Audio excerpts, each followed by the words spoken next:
The following is an interview with the President of Russia, Vladimir Putin, shot February 6, 2024 at about 7 p.m. in the building behind us, which is, of course, the Kremlin.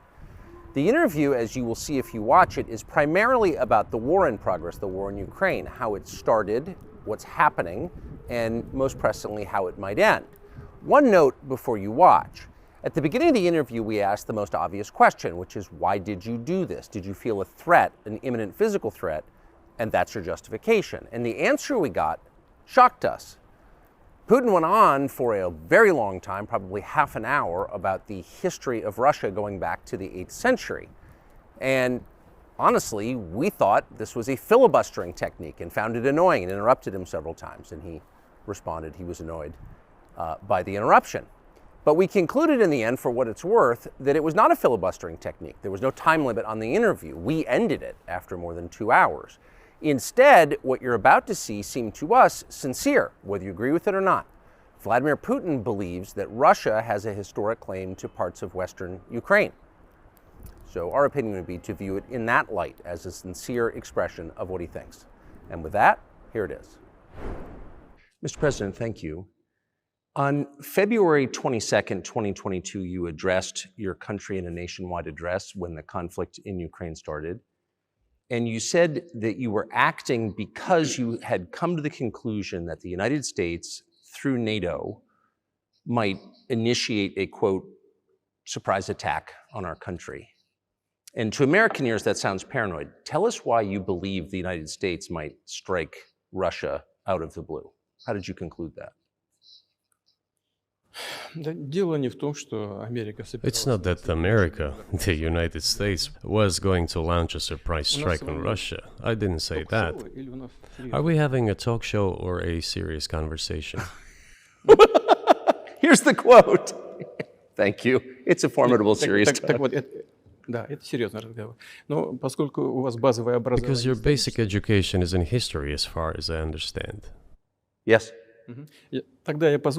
So if you don't mind, I will take only 30 seconds or 1 minute to give you a short reference to history for giving you a little historical background. Please. Let's look where our relationship with Ukraine started from. Where did Ukraine come from? The Russian state started gathering itself as a centralized statehood,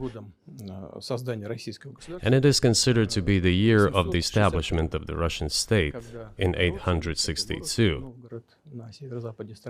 when the townspeople of Novgorod invited a Varangian prince, Rurik, from Scandinavia to reign. In 1862, Russia celebrated the 1000th anniversary of its statehood. And in Novgorod, there is a memorial dedicated to the 1000th anniversary of the country.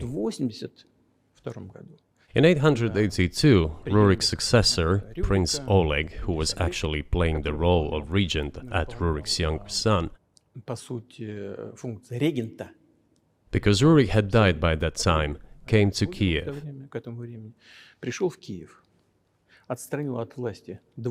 He ousted two brothers who apparently had once been members of Rurik's squad. So Russia began to develop with two centers of power, Kiev and Novgorod. The next very significant date in the history of Russia was 988. This was the baptism of Russia, when Prince Vladimir, the great-grandson of Rurik, baptized Russia and adopted Orthodoxy, or Eastern Christianity. From this time, the centralized Russian state began to strengthen. Why? Because of the single territory, integrated economic ties, one and the same language, and, after the baptism of Russia, the same faith and rule of the prince. The centralized Russian state began to take shape. Back in the Middle Ages, Prince Yaroslav the Wise introduced the order of succession to a throne. But after he passed away, it became complicated for various reasons. The throne was passed not directly from father to eldest son, but from the prince who had passed away to his brother, then to his sons in different lines. All this led to the fragmentation and the end of Rus as a single state. There was nothing special about it. The same was happening then in Europe.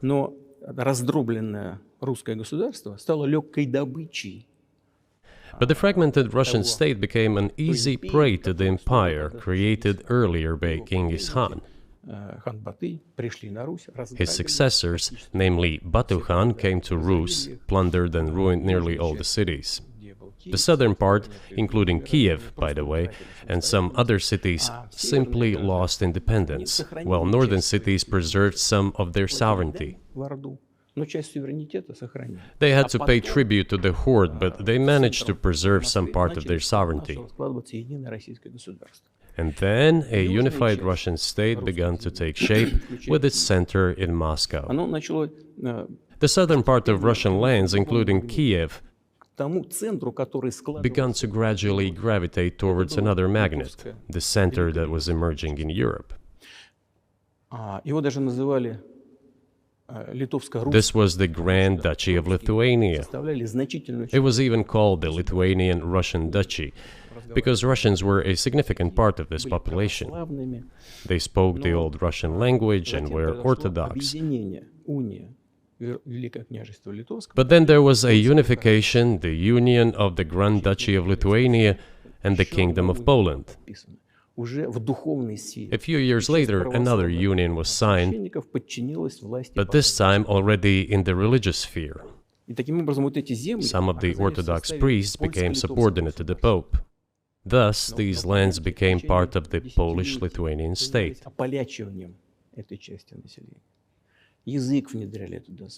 During decades, the Poles were engaged in Polonization of this part of the population. They introduced their language there, tried to entrench the idea that this population was not exactly Russians, that because they lived on the fringe, they were Ukrainians. Originally, the word Ukrainian meant that a person was living on the outskirts of the state, along the fringes, or was engaged in a border patrol service. It didn't mean any particular ethnic group. So the Poles were trying to, in every possible way, to colonize this part of the Russian lands, and actually treated it rather harshly, not to say cruelly. All that led to the fact that this part of the Russian lands began to struggle for their rights. They wrote letters to Warsaw demanding that their rights be observed and people be commissioned here, including to Kiev. I beg your pardon, can you tell us what period? I'm losing track of where in history we are. The Polish oppression of Ukraine. It was in the 13th century.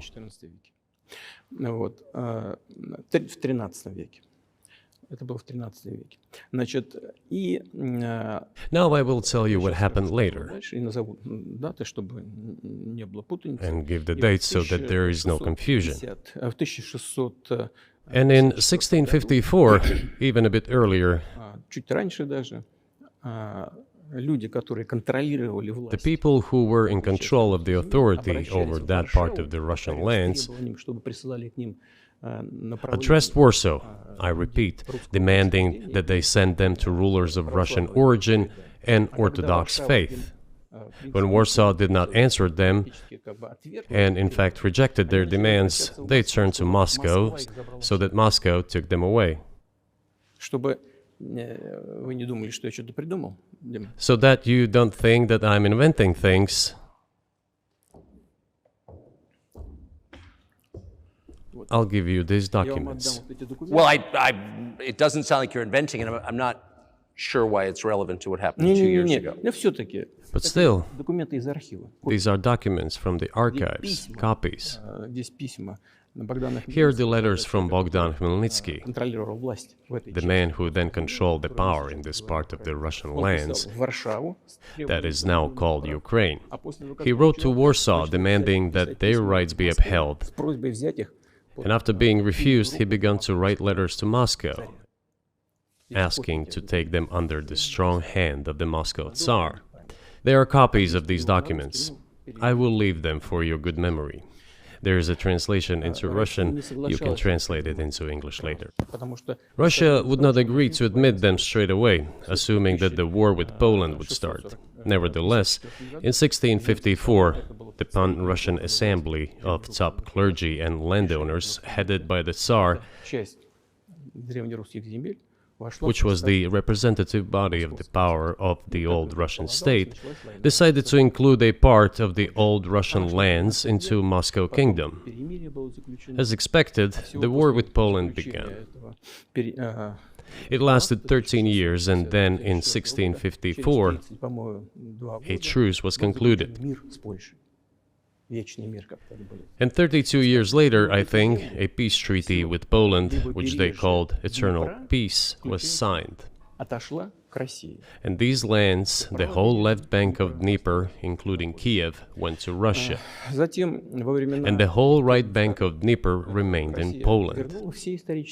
Under the rule of Catherine the Great, Russia reclaimed all of its historical lands, including in the south and west. This all lasted until the revolution. Before World War I, Austrian General Staff relied on the ideas of Ukrainianization and started actively promoting the ideas of Ukraine and the Ukrainianization.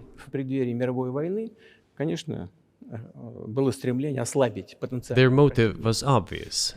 Just before World War I, they wanted to weaken the potential enemy and secure themselves favorable conditions in the border area. So the idea which had emerged in Poland that people residing in that territory were allegedly not really Russians, but rather belonged to a special ethnic group, Ukrainians, started being propagated by the Austrian General Staff. As far back as the 19th century, theorists calling for Ukrainian independence appeared. All those, however, claimed that Ukraine should have a very good relationship with Russia. They insisted on that. After the 1917 revolution, the Bolsheviks sought to restore the statehood, and the civil war began, including the hostilities with Poland. In 1921, peace with Poland was proclaimed, and under that treaty, the right bank of Dnieper River once again was given back to Poland. In 1939, after Poland cooperated with Hitler, it did collaborate with Hitler, you know? Hitler offered Poland peace and a treaty of friendship. An alliance demanding in return that Poland give back to Germany the so-called Danzig corridor, which connected the bulk of Germany with East Prussia and Königsberg.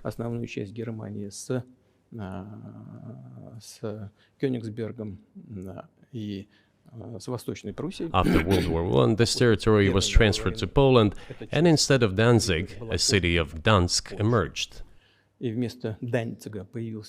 Hitler asked them to give it amicably, but they refused. Of course.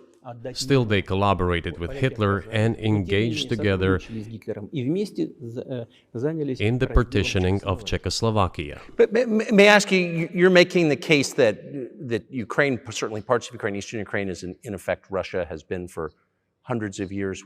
Why wouldn't you just take it when you became president 24 years ago? You have nuclear weapons, they don't. If it's actually your land, why did you wait so long? I'll tell you. I'm coming to that. This briefing is coming to an end. It might be boring, but it explains many things. I just don't know how it's relevant. Good. Good.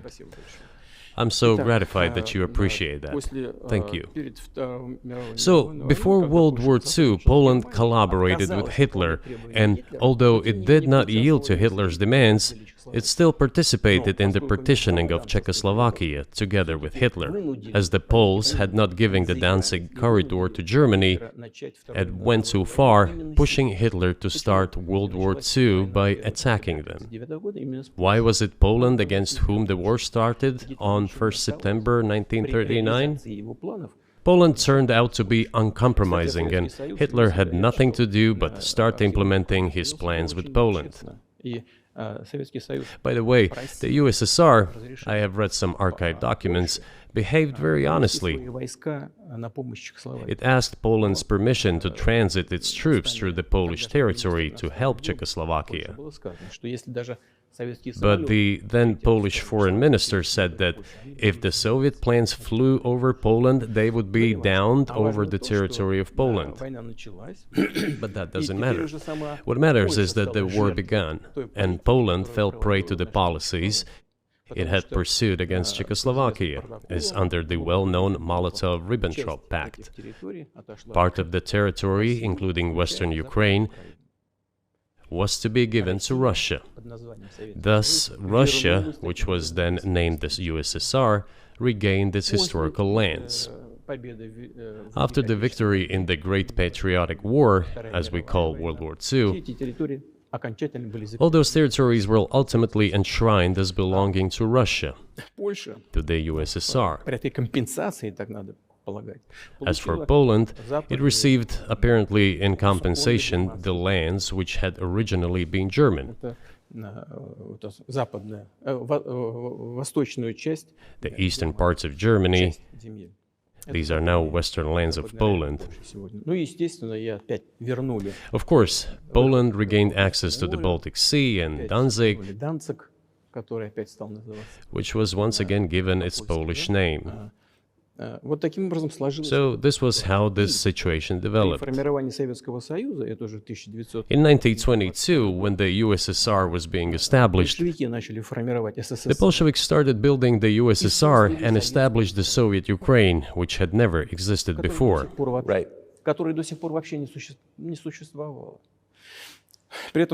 Stalin insisted that those republics be included in the USSR as autonomous entities. For some inexplicable reason, Lenin, the founder of the Soviet state, insisted that they be entitled to withdraw from the USSR. And again, for some unknown reasons, he transferred to that newly established Soviet Republic of Ukraine some of the lands together with people living there, even though those lands had never been called Ukraine, and yet they were made part of that Soviet Republic of Ukraine. Those lands included the Black Sea region, which was received under Catherine the Great, and which had no historical connection with Ukraine whatsoever. Even if we go as far back as 1654, when these lands returned to Russian Empire, that territory was the size of 3 to 4 regions of modern Ukraine, with no Black Sea region. That was completely out of the question. In 1654. Exactly. You obviously have encyclopedic knowledge of this region, but why didn't you make this case for the first 22 years as president that Ukraine wasn't a real country?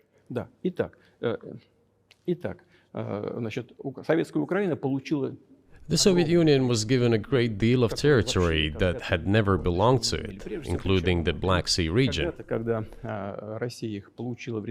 At some point, when Russia received them as an outcome of the Russo-Turkish Wars, they were called New Russia or Novorossiya. But that does not matter.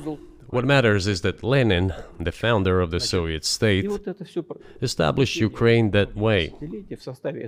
For decades, the Ukrainian Soviet Republic developed as part of the USSR. And for unknown reasons, again, the Bolsheviks were engaged in Ukrainianization. It was not merely because the Soviet leadership was composed to a great extent of those originating from Ukraine. Rather, it was explained by the general policy of indigenization pursued by the Soviet Union. Same things were done in other Soviet republics. This involved promoting national languages and national cultures, which is not bad in principle. That is how the Soviet Ukraine was created. After the World War II, Ukraine received, in addition to the lands that had belonged to Poland before the war, part of the lands that had previously belonged to Hungary and Romania. So Romania and Hungary had some of their lands taken away and given to the Soviet Ukraine, and they still remain part of Ukraine. So in this sense, we have every reason to affirm that Ukraine is an artificial state that was shaped at Stalin's will. Do you believe Hungary has a right to take its land back from Ukraine, and that other nations have a right to go back to their 1654 borders?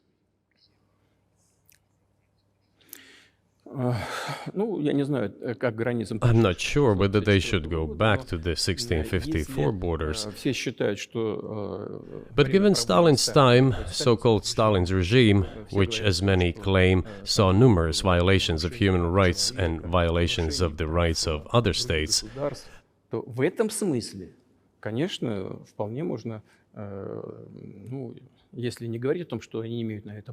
one may say that they could claim back those lands of theirs while having no right to do that. It is at least understandable. Have you told Viktor Orban that he can have part of Ukraine?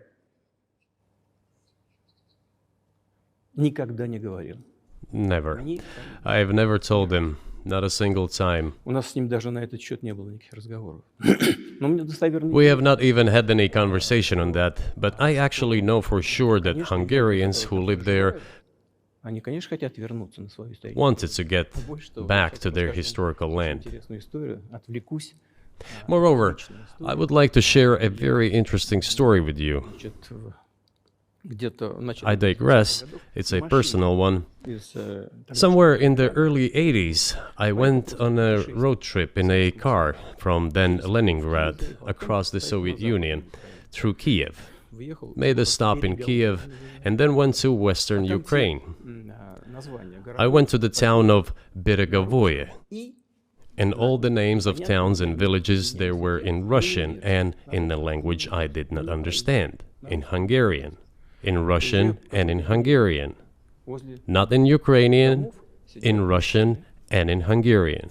I was driving through some kind of village and there were men sitting next to the houses and they were wearing black three-piece suits and black cylinder hats. I asked, are they some kind of entertainers? I was told, no, they were not entertainers, they're Hungarians. I said, what are they doing here? What do you mean? This is their land, they live here. This was during the Soviet time in the 1980s. They preserved the Hungarian language, Hungarian names, and all their national costumes. They are Hungarians and they feel themselves to be Hungarians. And of course, when now there is an infringement. Well, that is, and there's a lot of that, though. I think many nations are upset about Transylvania as well, as you obviously know. But many nations feel frustrated by the redrawn borders of the wars of the 20th century. And wars going back 1,000 years, the ones that you mentioned. But the fact is that you didn't make this case in public until 2 years ago, February. And in the case that you made, which I read today, you explain at great length that you felt a physical threat from the West in NATO, including potentially a nuclear threat. And that's what got you to move. Is that a fair characterization of what you said?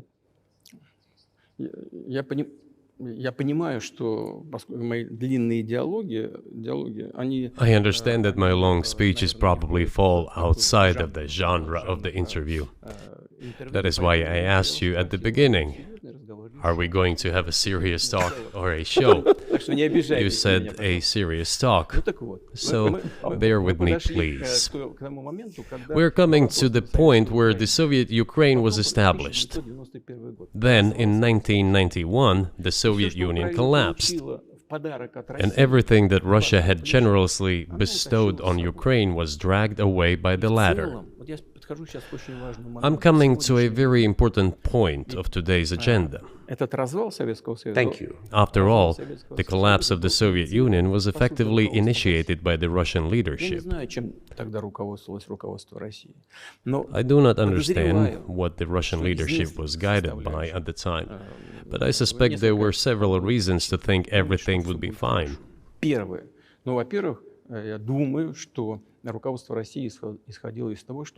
First, I think that then Russian leadership believed that the fundamentals of the relationship between Russia and Ukraine were, in fact, a common language. More than 90% of the population there spoke Russian. Family ties. Every third person there had some kind of family or friendship ties. Common culture, common history.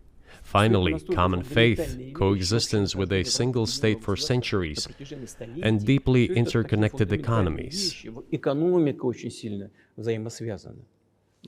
All of these were so fundamental. All these elements together make our good relationships inevitable. The second point is a very important one. I want you, as an American citizen, and your viewers to hear about this as well. The former Russian leadership assumed that the Soviet Union had ceased to exist, and therefore there were no longer any ideological dividing lines. Russia even agreed voluntarily and proactively to the collapse of the Soviet Union, and believed that this would be understood by the so-called civilized West as an invitation for cooperation and association. That is what Russia was expecting, both from the United States and the so-called collective West as a whole. There were smart people, including in Germany, Egon Bahr, a major politician of the Social Democratic Party, who insisted in his personal conversations with the Soviet leadership on the brink of the collapse of the Soviet Union that a new security system should be established in Europe. Help should be given to unify Germany, but a new system should be also established to include the United States, Canada, Russia, and other Central European countries. Yes. But NATO needs not to expand. That's what he said.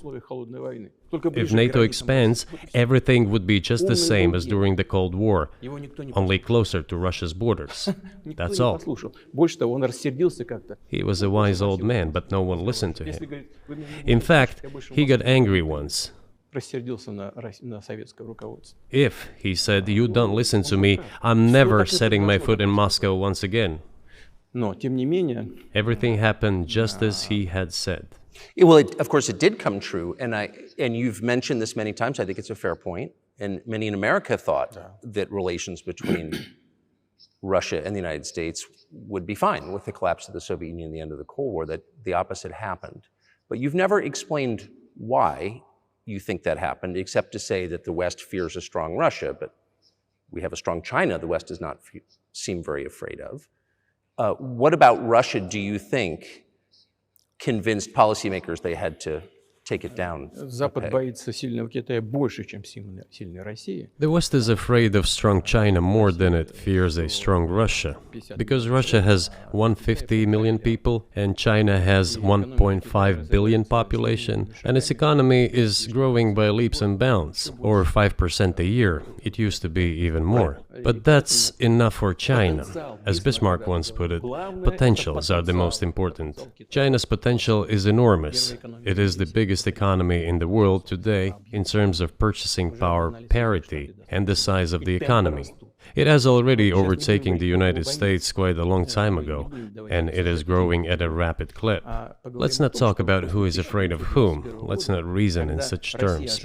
And let's get into the fact that after 1991, when Russia expected that it would be welcomed into the brotherly family of civilized nations, nothing like this happened. You tricked us. I don't mean you personally when I say you. Of course, I'm talking about the United States. The promise was that NATO would not expand eastward, but it happened 5 times. There were 5 waves of expansion. We tolerated all that. We were trying to persuade them. We were saying, please don't. We are as bourgeois now as you are. We are market economy and there is no communist party power. Let's negotiate.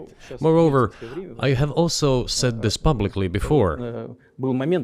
There was a moment when a certain rift started growing between us.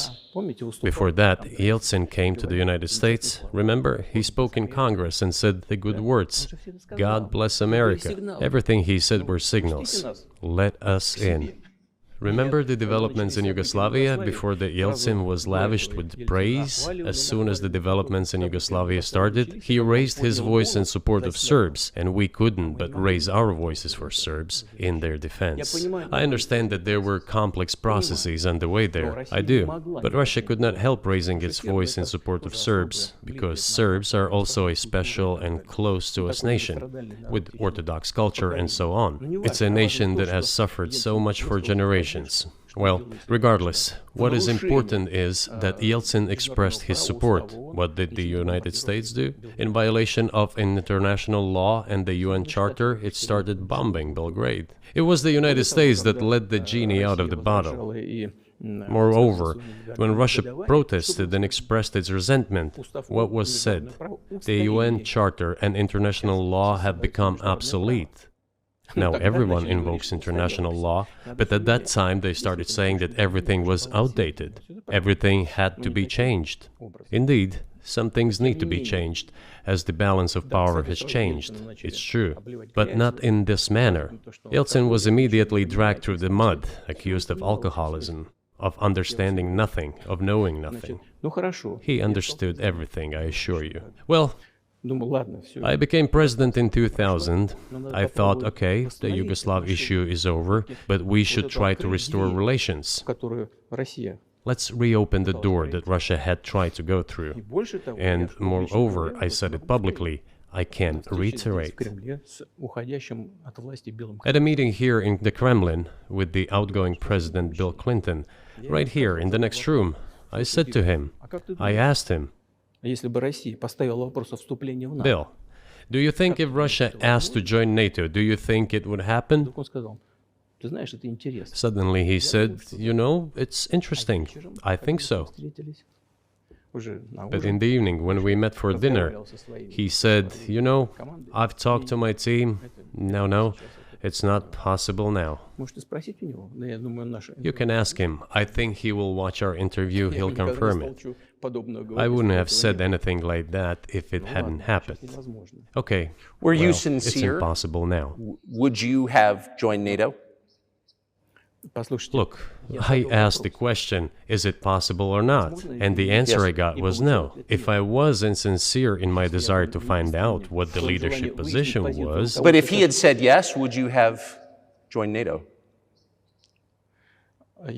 If he had said yes, the process of rapprochement would have commenced, and eventually it might have happened, if we had seen some sincere wish on the other side of our partners. But it didn't happen. Well, no means no. Okay, fine. Why do you think that is? Just to get to motive, I know you're clearly bitter about it, I understand, but why do you think the West rebuffed you then? Why the hostility? Why did the end of the Cold War not fix the relationship? What motivates this from your point of view? You said I was bitter about the answer. No, it's not bitterness. It's just a statement of fact. We're not bride and groom, bitterness, resentment. It's not about those kind of matters in such circumstances. We just realized we weren't welcome there, that's all. Okay, fine. But let's build relations in another manner. Let's look for common ground elsewhere. Why we received such a negative response, you should ask your leaders. I can only guess why. Too big a country with its own opinion and so on. And the United States, I've seen how issues are being resolved in NATO. I will give you another example now concerning Ukraine. The US leadership exerts pressure, and all NATO members obediently vote, even if they do not like something. Now, I'll tell you what happened in this regard with Ukraine in 2008, although it's being discussed. I'm not going to open a secret to you, say anything new. Nevertheless, after that we tried to build relations in different ways. For example, the events in the Middle East, in Iraq. We were building relations with the United States in a very soft, prudent, cautious manner. I repeatedly raised the issue that the United States should not support separatism or terrorism in the North Caucasus. But they continue to do it anyway. And political support, information support, financial support, even military support came from the United States and its satellites for terrorist groups in the Caucasus. I once raised this issue with my colleague, also the President of the United States. He says, "It's impossible. Do you have proof?" I said, "Yes." I was prepared for this conversation, and I gave him that proof. He looked at it, and you know what he said? "I apologize, but that's what happened." I'll quote. He says, "Well, I'm gonna kick their ass." We waited and waited for some response. There was no reply. I said to the FSB director, "Write to the CIA, what is the result of the conversation with President?" He wrote once, twice, and then we got a reply. We have the answer in the archive. The CIA replied, "We have been working with the opposition in Russia. We believe that this is the right thing to do, and we will keep on doing it." Just ridiculous. Well, okay. We realized that it was out of the question. Forces in opposition to you. So you're saying the CIA is trying to overthrow your government? Of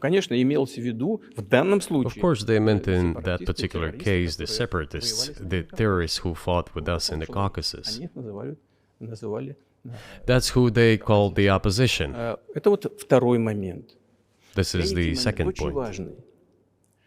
The third moment is a very important one. Is the moment when the US missile defense system was created. The beginning. We persuaded for a long time not to do it in the United States. Moreover, after was invited by Bush Jr.'s father, Bush Sr., to visit his place on the ocean, I had a very serious conversation with President Bush and his team.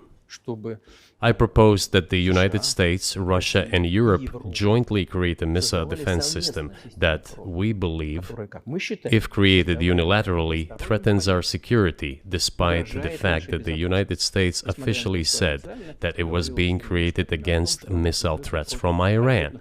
That was the justification for the deployment of the missile defense system. I suggested working together, Russia, the United States, and Europe. They said it was very interesting. They asked me, "Are you serious?" I said, "Absolutely." Let me ask, what year was this? I don't remember. It is easy to find out on the internet when I was in the USA at the invitation of Bush Sr. It is even easier to learn from someone I'm going to tell you about. I was told it was very interesting. I said, just imagine if we could tackle such a global strategic security challenge together. The world will change. We'll probably have disputes, probably economic and even political ones, but we could drastically change the situation in the world. He says yes, and asks, "Are you serious?" I said, "Of course. We need to think about it," I'm told. I said, "Go ahead, please." Then Secretary of Defense Gates, former Director of CIA, and Secretary of State Rice came in here, in this cabinet, right here at this table. They sat on this table. Me, the Foreign Minister, the Russian Defense Minister on that side. They said to me, "Yes, we have thought about it. We agree." I said, "Thank God, great, but with some exceptions." So twice you've described US presidents making decisions and then being undercut by their agency heads. So it sounds like you're describing a system that's not run by the people who were elected in your telling. That's right, that's right. In the end, they just told us to get lost. I'm not going to tell you the details because I think it's incorrect. After all, it was confidential conversation. But our proposal was declined. That's a fact. It was right then when I said, "Look, but then we will be forced to take countermeasures. We will create such strike systems that will certainly overcome missile defense systems." The answer was, "We are not doing this against you, and you do what you want," assuming that it is not against us, not against the United States. I said, "Okay." Very well. That's the way it went. And we created hypersonic systems with intercontinental range, and we continue to develop them. We are now ahead of everyone, the United States and the other countries, in terms of the development of hypersonic strike systems, and we are improving them every day. But it wasn't us. We proposed to go the other way, and we were pushed back. Now, about NATO's expansion to the east. Well, we were promised no NATO to the east, not an inch to the east, as we were told. And then what? They said, well, it's not enshrined on paper, so we'll expand. So there were 5 waves of expansion, the Baltic states, the whole of Eastern Europe, and so on. And now I come to the main thing. They have come to the Ukraine, ultimately. In 2008, at the summit in Bucharest, they declared that the doors for Ukraine and Georgia to join NATO were open. Now about how decisions are made there. Germany, France seem to be against it, as well as some other European countries. But then, as it turned out later, President Bush, and he's such a tough guy, a tough politician, as I was told later, he exerted pressure on us and we had to agree. It's ridiculous, it's like kindergarten. Where are the guarantees? What kindergarten is this? What kind of people are these? Who are they? You see, they were pressed, they agreed.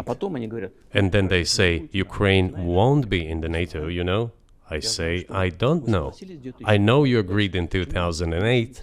Why won't you agree in the future? Well, they pressed us then. I say, why won't they press you tomorrow? And you'll agree again. Well, it's nonsensical. Who's there to talk to? I just don't understand. We're ready to talk. But with whom? Where are the guarantees? None. So they started to develop the territory of Ukraine. Whatever is there, I have told you the background, how this territory developed, what kind of relations there were with Russia. Every second or third person there has always had some ties with Russia. And during the elections, in already independent, sovereign Ukraine, which gained its independence as a result of the Declaration of Independence, and by the way, it says that Ukraine is a neutral state, and in 2008, suddenly the doors or gates to NATO were open to it. Oh, come on. This is not how we agreed.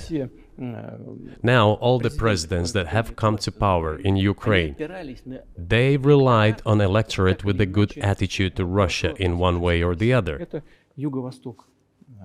This is the southeast of Ukraine. This is a large number of people. And it was very difficult to dissuade this electorate, which had a positive attitude towards Russia. Viktor Yanukovych came to power, and how? The first time he won after President Kuchma, they organized a third round, which is not provided for in the constitution of Ukraine. This is a coup d'etat. Just imagine, someone in the United States wouldn't like the outcome. In 2014? Before that. No, this was before that. After President Kuchma, Viktor Yanukovych won the elections. However, his opponents did not recognize that victory. The US supported the opposition, and the third round was scheduled. What is this? This is a coup. The US supported it, and the winner of the third round came to power. Imagine if in the US something was not to someone's liking, and the third round of election, which the US Constitution does not provide for, was organized. Nonetheless, it was done in Ukraine. Okay, Viktor Yushchenko, who was considered a pro-Western politician, came to power. Fine, we have built relations with him as well. He came to Moscow with visits. We visited Kiev. I visited too. We met in an informal setting. If he's pro-Western, so be it. It's fine. Let people do their job. The situation should have developed inside the independent Ukraine itself. As a result of Kuchma's leadership, things got worse and Viktor Yanukovych came to power after all. Maybe he wasn't the best president and politician, I don't know. I don't want to give assessments. However, the issue of the association with the EU came up. We have always been lenient to this, suit yourself. But when we read through the Treaty of Association, it turned out to be a problem for us, since we had a free trade zone and open customs borders with Ukraine, which under this association had to open its borders for Europe, which would have led to flooding of our market. We said, no, this is not going to work. We shall close our borders with Ukraine then. The customs borders, that is. Yanukovych started to calculate how much Ukraine was going to gain, how much to lose, and said to his European partners, I need more time to think before signing. The moment he said that, the opposition began to take destructive steps which were supported by the West. It all came down to Maidan and a coup in Ukraine. So he did more trade with Russia than with the EU. Ukraine did. Of course. It's not even the matter of trade volume, although for the most part it is. It is the matter of cooperation ties, which the entire Ukrainian economy was based on. The cooperation ties between the enterprises were very close since the times of the Soviet Union. One enterprise there used to produce components to be assembled both in Russia and Ukraine and vice versa. They used to be very close ties. A coup d'etat was committed, although I shall not delve into details now, as I find doing it inappropriate, the US told us. Calm Yanukovych down, and we will calm the opposition. Let the situation unfold in the scenario of a political settlement. We said, all right, agreed, let's do it this way. As the Americans requested, Yanukovych did use neither the armed forces nor the police, yet the armed opposition committed a coup in Kiev. What is that supposed to mean? Who do you think you are? I wanted to ask the then US leadership. With the backing of whom? With the backing of CIA, of course. The organization you wanted to join back in the day, as I understand. We should thank God they didn't let you in. Although, it is a serious organization. I understand. My former vis-a-vis in the sense that I served in the first main directorate, Soviet Union's intelligence service. They have always been our opponents. A job is a job. Technically, they did everything right. They achieved their goal of changing the government. However, from political standpoint, it was a colossal mistake. Surely it was political leadership's miscalculation. They should have seen what it would evolve into. So, in 2008, the doors of NATO were opened for Ukraine. In 2014, there was a coup. They started persecuting those who did not accept the coup, and it was indeed a coup. They created a threat to Crimea, which we had to take under our protection. They launched the war in Donbass in 2014 with the use of aircraft and artillery against civilians. This is when it all started. There is a video of aircraft attacking Donetsk from above.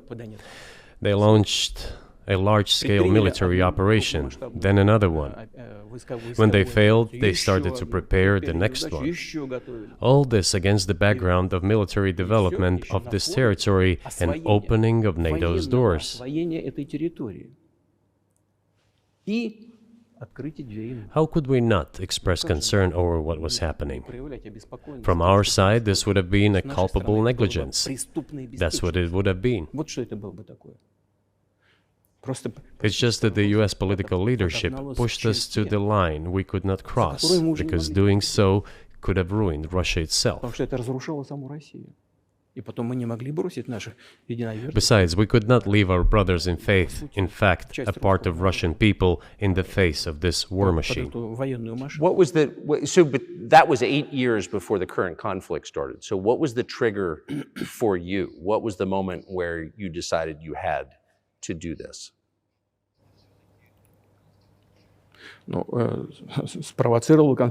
Initially, it was the coup in Ukraine that provoked the conflict.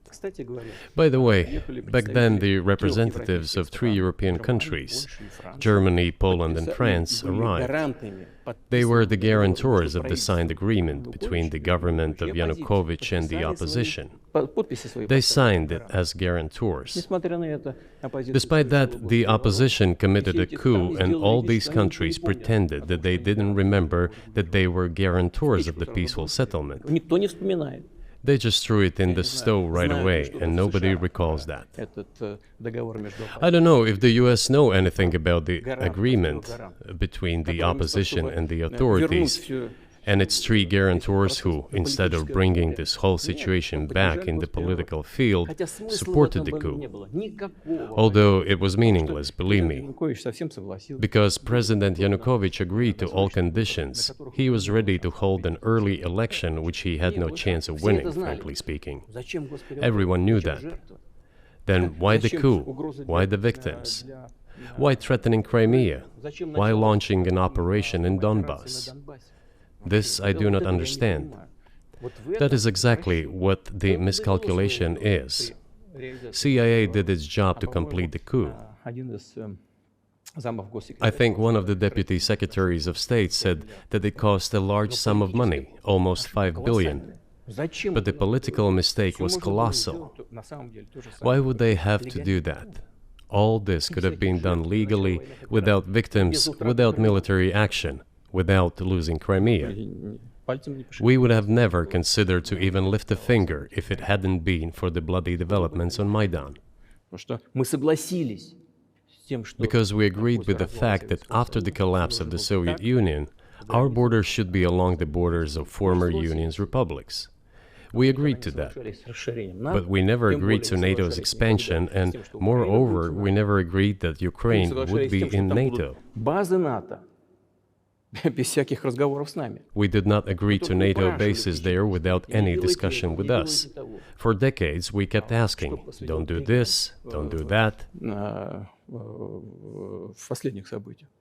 And what triggered the latest events?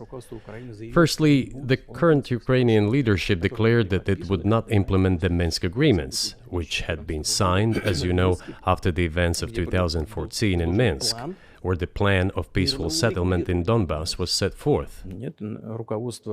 But no, the current Ukrainian leadership, foreign minister, all other officials, and then president himself said that they don't like anything about the Minsk agreements. In other words, they were not going to implement it. A year or a year and a half ago, former leaders of Germany and France said openly to the whole world that they indeed signed the Minsk agreements, but they never intended to implement them. They simply led us by the nose. Was there anyone for you to talk to? Did you call a U.S. President, Secretary of State and say, if you keep militarizing Ukraine with NATO forces, this is going to be we're going to act?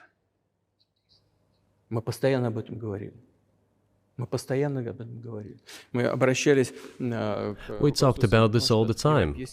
We addressed the United States and European countries' leadership to stop these developments immediately, to implement the Minsk agreements. Frankly speaking, I didn't know how we were going to do this, but I was ready to implement them. These agreements were complicated for Ukraine. They included lots of elements of those Donbass territories' independence. That's true. However, I was absolutely confident, and I'm saying this to you now. I honestly believe that if we managed to convince the residents of Donbass, and we had to work hard to convince them to return to the Ukrainian statehood, then gradually the wounds would start to heal. When this part of territory reintegrated itself into common social environment, when the pensions and social benefits were paid again, all the pieces would gradually fall into place. No, nobody wanted that. Everybody wanted to resolve the issue by military force only. But we could not let that happen. And the situation got to the point when the Ukrainian side announced, no, we will not do anything. They also started preparing for military action. It was they who started the war in 2014.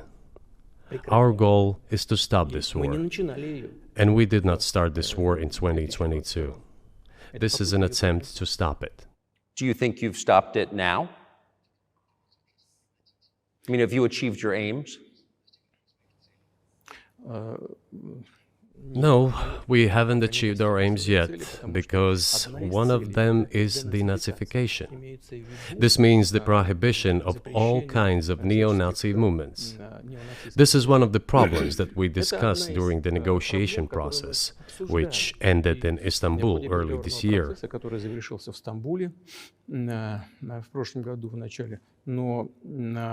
And it was not our initiative, because we were told by the Europeans, in particular, that it was necessary to create conditions for the final signing of the documents. My counterparts in France and Germany said, "How can you imagine them signing a treaty with a gun to their heads? The troops should be pulled back from Kiev." I said, "All right." We withdrew the troops from Kiev. As soon as we pulled back our troops from Kiev, our Ukrainian negotiators immediately threw all our agreements reached in Istanbul into the bin and got prepared for a long-standing armed confrontation with the help of the United States and its satellites in Europe. That is how the situation has developed, and that is how it looks now. But what is, pardon my ignorance, what is denazification? What would that mean? What is... Да, вот я как раз хочу сейчас об этом сказать. Это очень важный вопрос. Денацификация. That is what I want to talk about right now. It is a very important issue. Denazification. After gaining independence, Ukraine began to search, as some Western analysts say, its identity. And it came up with nothing better than to build this identity upon some false heroes who collaborated with Hitler.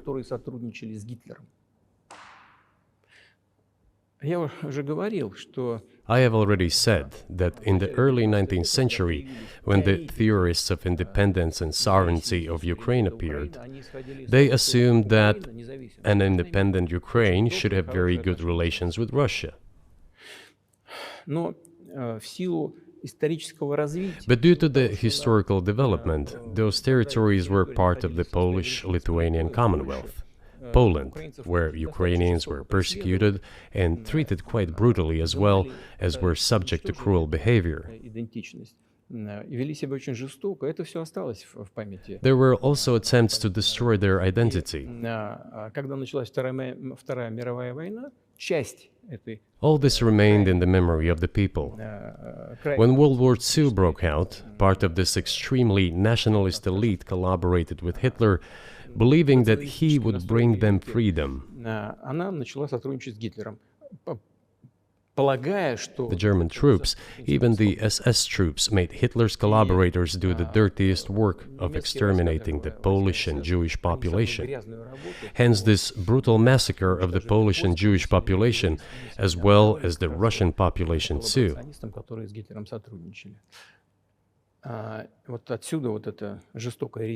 This was led by the persons who are well known, Bandera, Shukevich. It was those people who were made national heroes. That is the problem. And we are constantly told that nationalism and neo-Nazism exist in other countries as well. Yes, they are seedlings, but we uproot them, and other countries fight against them. But Ukraine is not the case. These people have been made into national heroes in Ukraine. Monuments to those people have been erected. They are displayed on flags. Their names are shouted by crowds that walk with torches, as it was in Nazi Germany.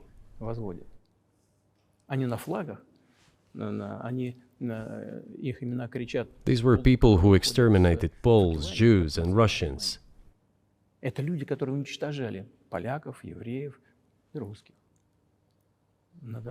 It is necessary to stop this practice and prevent the dissemination of this concept. I say that Ukrainians are part of the one Russian people. They say, no, we are a separate people. Okay, fine. If they consider themselves a separate people, they have the right to do so, but not on the basis of Nazism, the Nazi ideology. Would you be satisfied with the territory that you have now? Нет, сейчас закончим. Вы же задали вопрос по неонацизму и денацификации. I will finish answering the question. You just asked a question about neo-Nazism and denazification. Замалчивается на Западе. Look, the president of Ukraine visited Canada. This story is well known, but being silenced in the Western countries. Спикер парламента. The Canadian Parliament introduced a man who, as the Speaker of the Parliament said, fought against the Russians during the World War II. Well, who fought against the Russians during the World War II? Hitler and his accomplices. It turned out that this man served in the SS troops. He personally killed Russians, Poles, and Jews.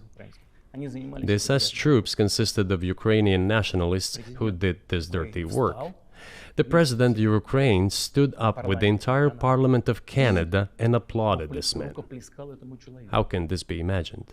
The president of Ukraine himself, by the way, is a Jew by nationality. Really, my question is, what do you do about it? I mean, Hitler's been dead for 80 years. Nazi Germany no longer exists. And so, true. And so, I think what you're saying is you want to extinguish or at least control Ukrainian nationalism, but how? How do you do that? Вот послушайте меня. Ваш вопрос очень тонкий. Listen to me. Your question is very subtle, and I can tell you what I think. Do not take offense. Of course. Он, казалось бы, тонкий, он очень противный, этот вопрос. This question appears to be subtle. It is quite pesky.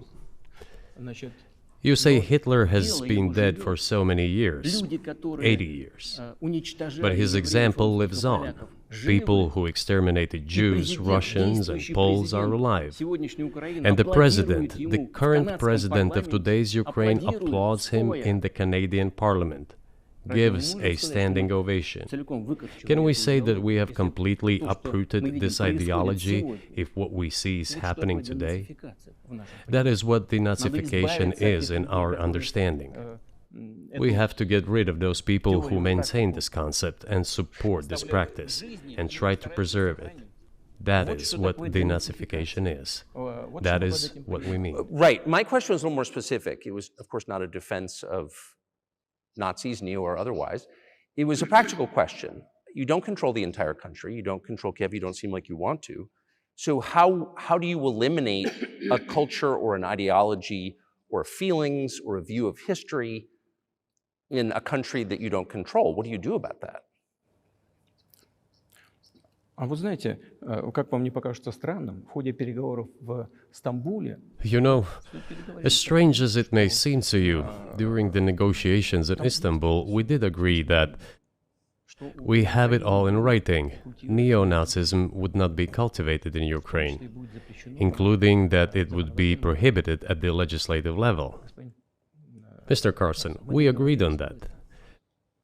This, it turns out, can be done during the negotiation process. And there's nothing humiliating for Ukraine as a modern civilized state. Is any state allowed to promote Nazism? It is not, is it? That is it.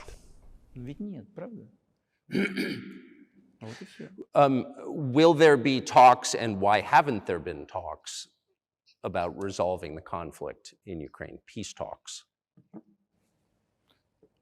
Они были, они дошли до очень высокой стадии согласования позиций, сложно. They have been. They reached a very high stage of coordination of positions in a complex process, but still they were almost finalized. But after we withdrew our troops from Kiev, as I have already said, the other side threw away all these agreements and obeyed the instructions of Western countries, European countries, and the United States to fight Russia to the bitter end. Moreover, the president of Ukraine has legislated a ban on negotiating with Russia. He signed a decree forbidding everyone to negotiate with Russia. But how are we going to negotiate if he forbade himself and everyone to do this? We know that he is putting forward some ideas about this settlement, but in order to agree on something, we need to have a dialogue.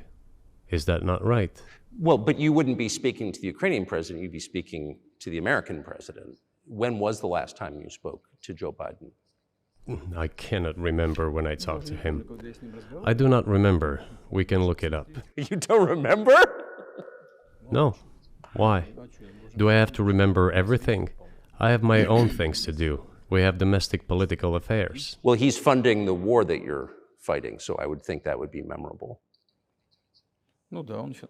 Well, yes, he funds, but I talked to him before the special military operation, of course. And I said to him then, by the way, I will not go into details, I never do, but I said to him then, I believe that you are making a huge mistake of historic proportions by supporting everything that is happening there, in Ukraine, by pushing Russia away. I told him repeatedly, by the way. I think that would be correct if I stop here. What did he say? Ask him, please. It is easier for you. You are a citizen of the United States. Go and ask him. It is not appropriate for me to comment on our conversation. But you haven't spoken to him since before February of 2022?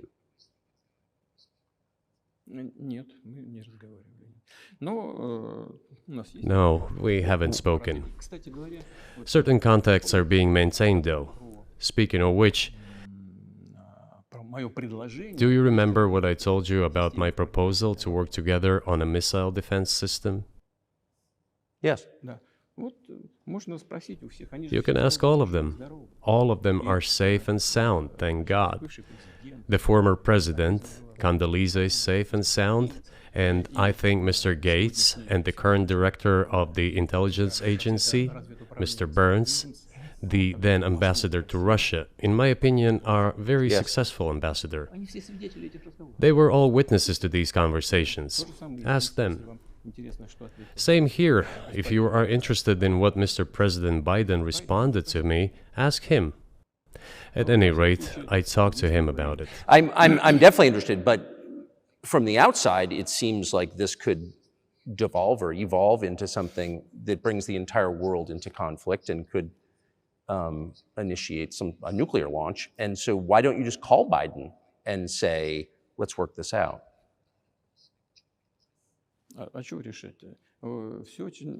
What's there to work out? It's very simple. I repeat. We have contacts through various agencies. I will tell you what we are saying on this matter and what we are conveying to the US leadership. If you really want to stop fighting, you need to stop supplying weapons. It will be over within a few weeks. That's it. And then we can agree on some terms. Before you do that, stop. What's easier? Why would I call him? What should I talk to him about? Or beg him for what? And what messages do you get back? You're going to deliver such and such weapons to Ukraine? Oh, I'm afraid, please don't.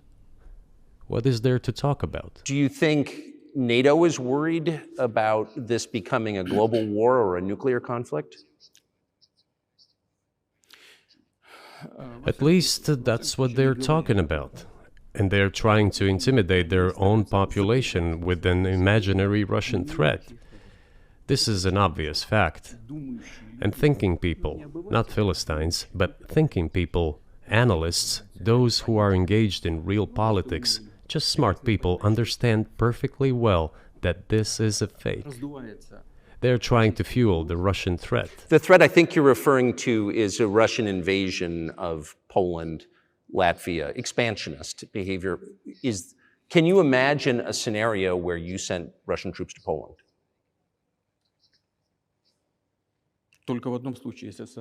Only in one case, if Poland attacks Russia. Why? Because we have no interest in Poland, Latvia, or anywhere else.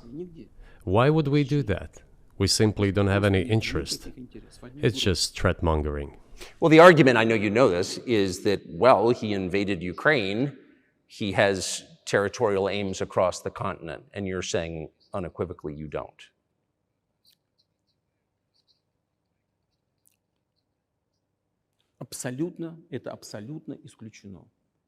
It is absolutely out of the question. You just don't have to be any kind of analyst. It goes against common sense to get involved in some kind of a global war. Глобальная война поставить на грань. And a global war will bring all humanity to the brink of destruction. It's obvious. Вот. И есть, конечно, средства. There are certainly means of deterrence. They have been scaring everyone with us all along. Tomorrow Russia will use tactical nuclear weapons. Tomorrow Russia will use that. No, the day after tomorrow. So what? Выбить из налогоплательщиков In order to США extort additional money from US taxpayers and European taxpayers in the confrontation with Russia in the Ukrainian theater of war. как можно. The goal is to weaken Russia as much as possible. One of our senior United States senators from the state of New York, Chuck Schumer, said yesterday, I believe, that we have to continue to fund the Ukrainian effort, or U.S. soldiers, citizens could wind up fighting there. How do you assess that?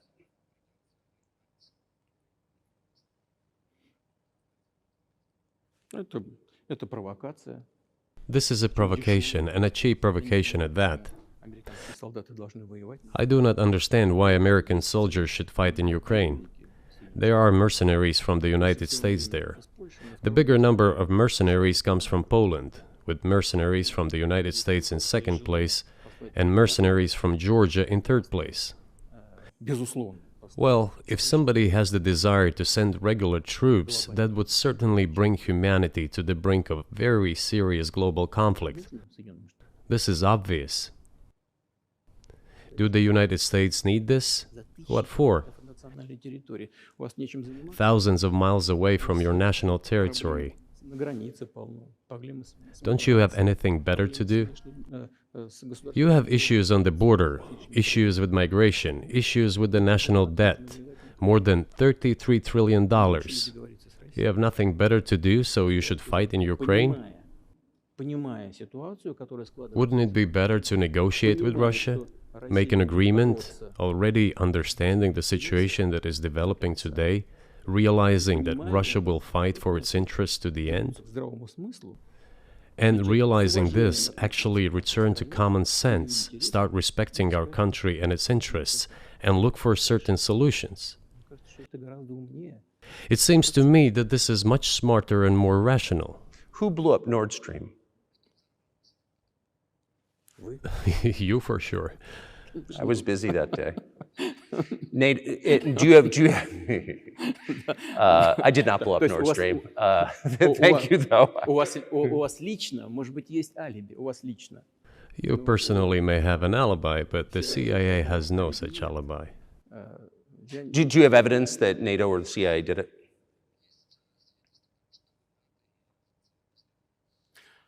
Вы знаете, я не You know, I won't get into details, but people always say in such cases, look for someone who is interested.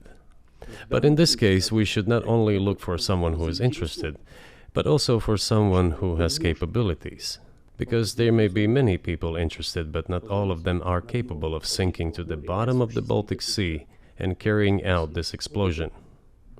These two components should be connected.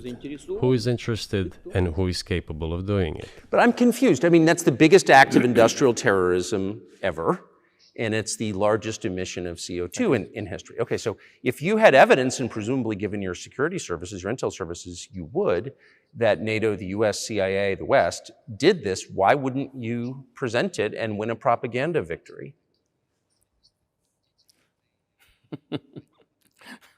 В войне пропаганды очень сложно. In the war of propaganda, it is very difficult to defeat the United States, because the United States controls all the world's media and many European media. The ultimate beneficiary of the biggest European media are American financial institutions. Don't you know that? So it is possible to get involved in this work, but it is cost prohibitive, so to speak. Мы можем We can simply shine the spotlight on our sources of information, and we will not achieve results. формулировать так ясно, что It is clear to the whole world what happened, and even American analysts talk about it directly. It's true. Yes, but here's a question you may be able to answer. You worked in Germany, famously. The Germans clearly know that their NATO partner did this, and it damaged their economy greatly. It may never recover. Why are they being silent about it? That's very confusing to me. Why wouldn't the Germans say something about it? Меня это тоже удивляет. This also confuses me. But today's German leadership is guided by the interests of the collective West rather than its national interests. Otherwise, it is difficult to explain the logic of their action or inaction. After all, it is not only about Nord Stream 1, which was blown up, and the Nord Stream 2 was damaged.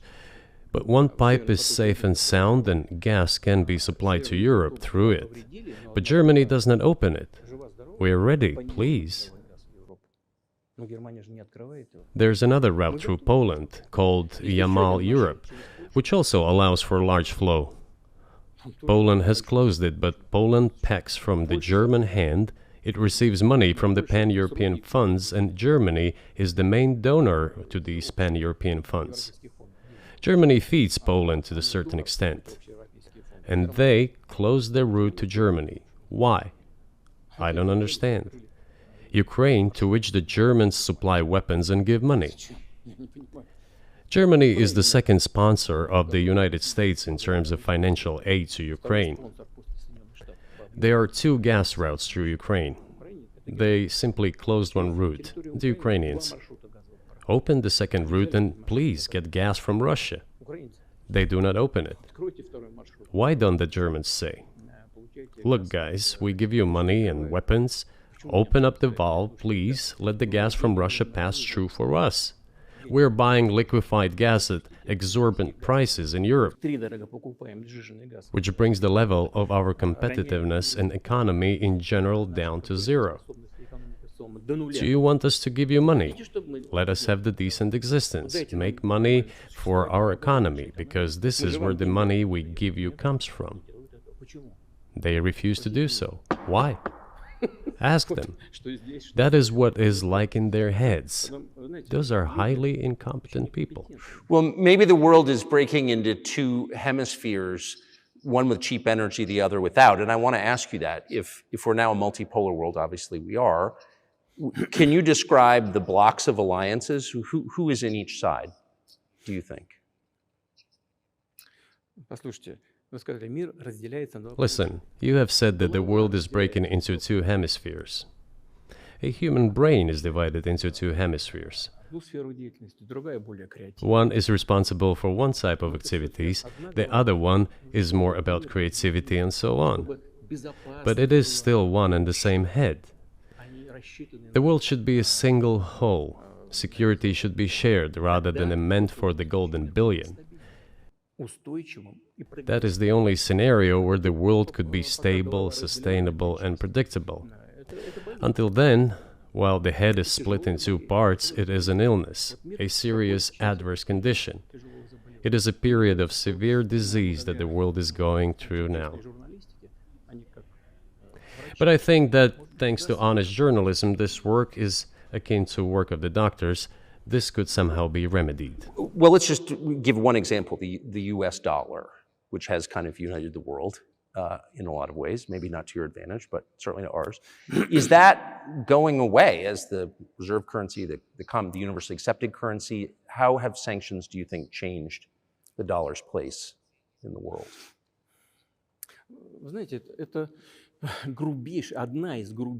You know, to use the dollar as a tool of foreign policy struggle is one of the biggest strategic mistakes made by the US political leadership.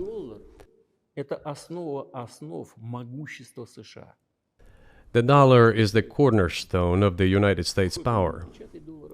I think everyone understands very well that no matter how many dollars are printed, they are quickly dispersed all over the world.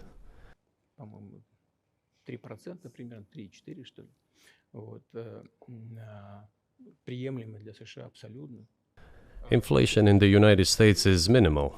It's about 3 or 3.4%, which is, I think, totally acceptable for the US.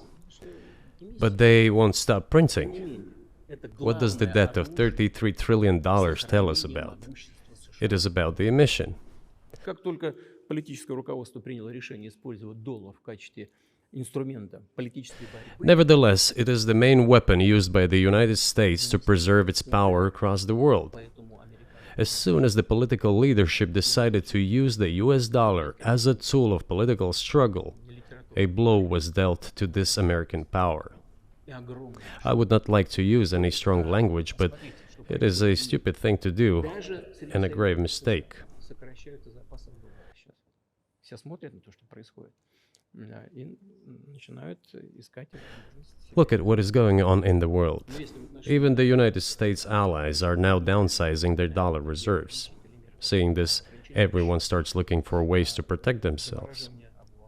But the fact that the United States applies restrictive measures to certain countries, such as placing restrictions on transactions, freezing assets, etc., causes grave concern and sends a signal to the whole world. What did we have here? Until 2022, about 80% of Russian foreign trade transactions were made in US dollars and euros. В наших расчетах с третьими странами. Значит, US dollars accounted for approximately 50% of our transactions with third countries, while currently it is down to 13%.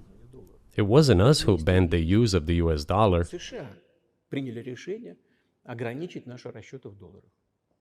We had no such intention. It was decision of the United States to restrict our transactions in US dollars.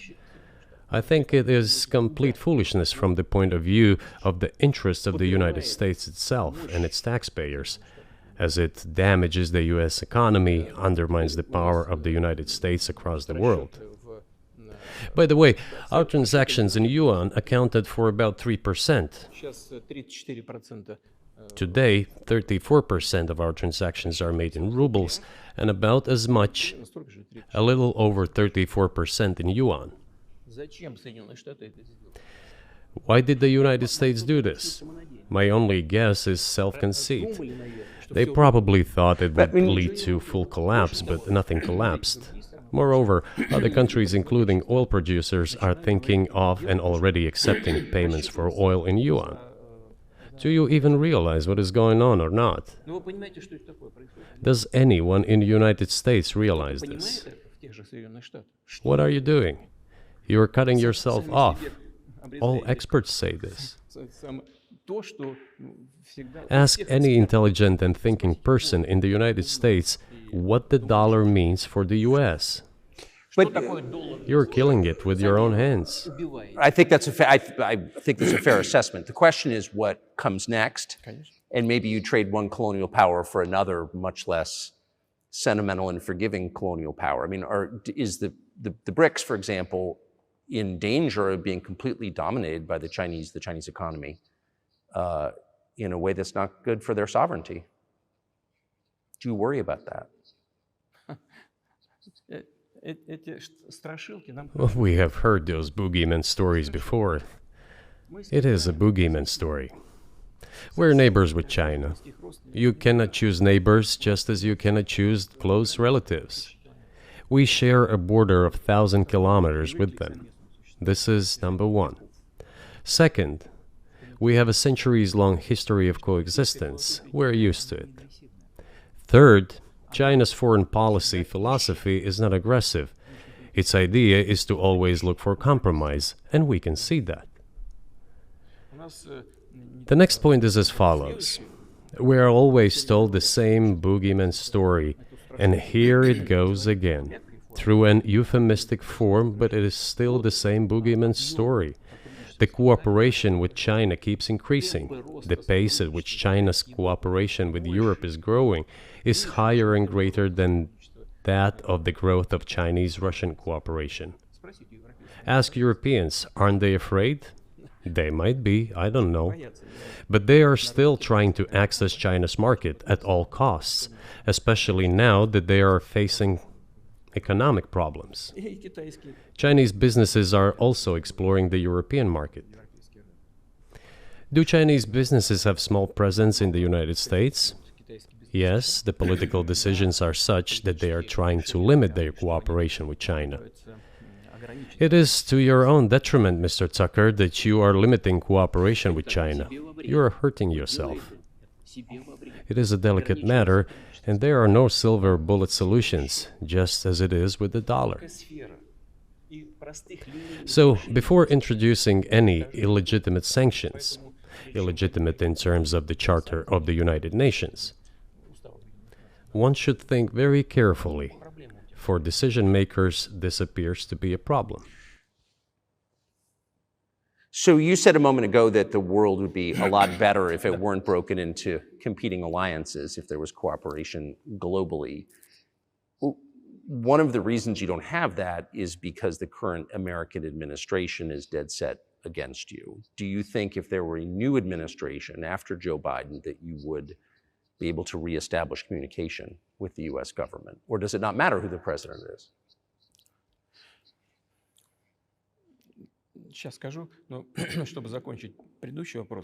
I will tell you, but let me finish the previous thought. We, together with my colleague and friend, President Xi Jinping, set a goal to reach $200 billion of mutual trade with China this year. We have exceeded this level. According to our figures, our bilateral trade with China totals already $230 billion, and the Chinese statistics says it is $240 billion. One more important thing, our trade is well balanced, mutually complementary in high-tech, energy, scientific research and development. It is very balanced. As for BRICS, where Russia took over the presidency this year, the BRICS countries are, by and large, developing very rapidly. Look, if memory serves me right, back in 1992, the share of the G7 countries in the world economy amounted to 47%, whereas in 2022 it was down to, I think, a little over 30%. The BRICS countries accounted for only 16% in 1992, but now their share is greater than that of the G7. It has nothing to do with the events in Ukraine. This is due to the trends of global development and world economy, as I mentioned just now. And this is inevitable. This will keep happening. It is like the rise of the sun. You cannot prevent the sun from rising. You have to adapt to it. How do the United States adapt? With the help of force, sanctions, pressure, bombings, and use of armed forces. This is about self-conceit. Your political establishment does not understand that the world is changing under objective circumstances. And in order to preserve your level, even if someone aspires, to the level of dominance, you have to make the right decisions in a competent and timely manner. Such brutal actions, including with regard to Russia and, say, other countries, are counterproductive. This is an obvious fact. It has already become evident. You just asked me if another leader comes and changes something. It is not about the leader. It is not about the personality of a particular person. I had a very good relationship with, say, Bush. I know that in the United States, he was portrayed as some kind of a country boy who does not understand much. I assure you that this is not the case. I think he made a lot of mistakes with regard to Russia, too. I told you about 2008 and the decision in Bucharest to open the NATO's doors for Ukraine and so on. That happened during his presidency. He actually exercised pressure on the Europeans. But in general, on a personal human level, I had a very good relationship with him. He was no worse than any other American or Russian or European politician. I assure you, he understood what he was doing as well as others. I had such personal relationship with Trump as well. It is not about the personality of the leader, it is about the elite's mindset. If the idea of domination at any cost, based also on forceful actions, dominates the American society, nothing will change. It will only get worse. But if, in the end, one comes to the awareness that the world has been changing due to the objective circumstances, and that one should be able to adapt to them in time, using the advantages that the US still has today, then perhaps something may change. Look, China's economy has become the first economy in the world in purchasing power parity. In terms of volume, it overtook the US a long time ago. The USA comes second, then India, 1.5 billion people, and then Japan, with Russia in the fifth place. Russia was the first economy in Europe last year, despite all the sanctions and restrictions. Is it normal from your point of view? Sanctions, restrictions, impossibility of payments in dollars, being cut off from SWIFT services, sanctions against our ships carrying oil, sanctions against airplanes, sanctions in everything, everywhere. The largest number of sanctions in the world which are applied against Russia. And we have become Europe's first economy during this time. The tools that US uses don't work. Well, one has to think about what to do.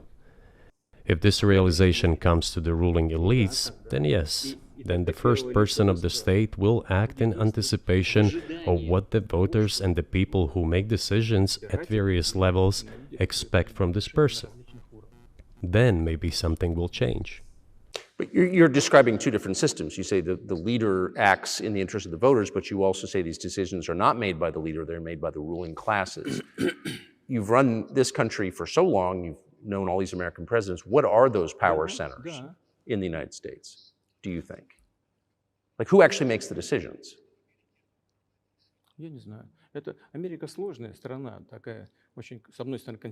I don't know. America is a complex country, conservative on one hand, rapidly changing on the other. It's not easy for us to sort it all out. Who makes decisions in the elections? Is it possible to understand this when each state has its own legislation? Each state regulates itself? Someone can be excluded from elections at the state level. It is a two-stage electoral system. It is very difficult for us to understand it. Certainly, there are two parties that are dominant, the Republicans and the Democrats, and within this party system, the centers that make decisions, that prepare decisions. Then, look, why, in my opinion, after the collapse of the Soviet Union, such an erroneous, crude, completely unjustified policy of pressure was pursued against Russia? After all, this is a policy of pressure. NATO expansion, support for the separatists in Caucasus, creation of a missile defense system. These are all elements of pressure. Pressure, pressure, pressure. Then, dragging Ukraine into NATO is all about pressure, pressure, pressure. Why? I think, among other things, because excessive production capacities were created.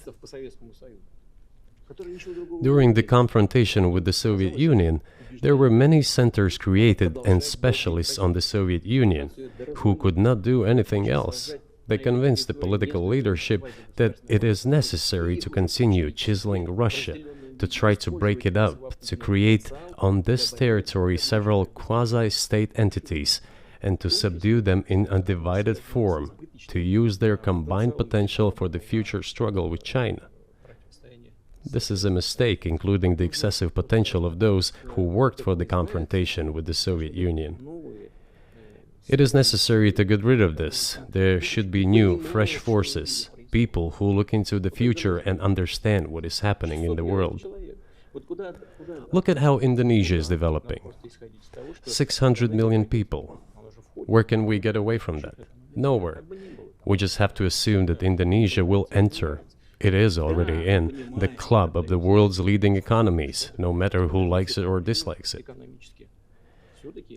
Yes, we understand and are aware that in the United States, despite all the economic problems, the situation is still normal, with the economy growing decently. The GDP is growing by 2.5%, if I'm not mistaken. But if we want to ensure the future, then we need to change our approach to what is changing. As I already said, the world would nevertheless change, regardless of how the developments in Ukraine end. The world is changing. In the United States themselves, experts are writing that the United States are nonetheless gradually changing their position in the world. It is your experts who write that. I just read them.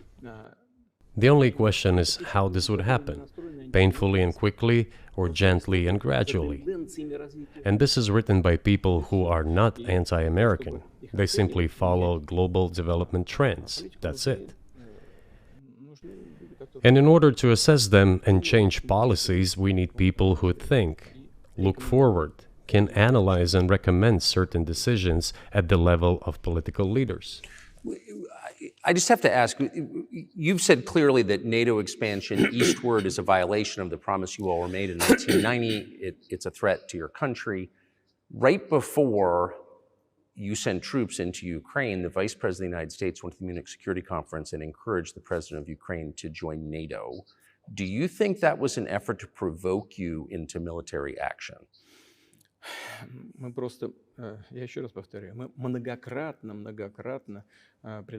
I repeat once again, we have repeatedly proposed to seek a solution to the problems that arose in Ukraine after 2014 coup d'etat through peaceful means. But no one listened to us. And moreover, the Ukrainian leaders who were under the complete US control suddenly declared that they would not comply with the Minsk agreements. They disliked everything there and continued military activity in that territory.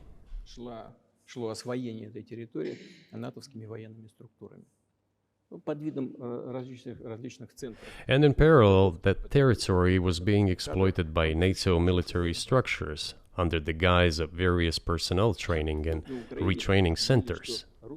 They essentially began to create bases there. That's all.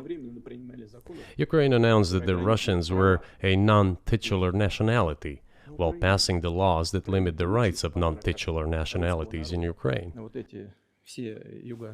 Ukraine, having received all these southeastern territories as a gift from the Russian people, suddenly announced that the Russians were a non-titular nationality in that territory. Is that normal? All this put together led to the decision to end the war that neo-Nazis started in Ukraine in 2014. Do you think Zelensky has the freedom to negotiate a settlement to this conflict?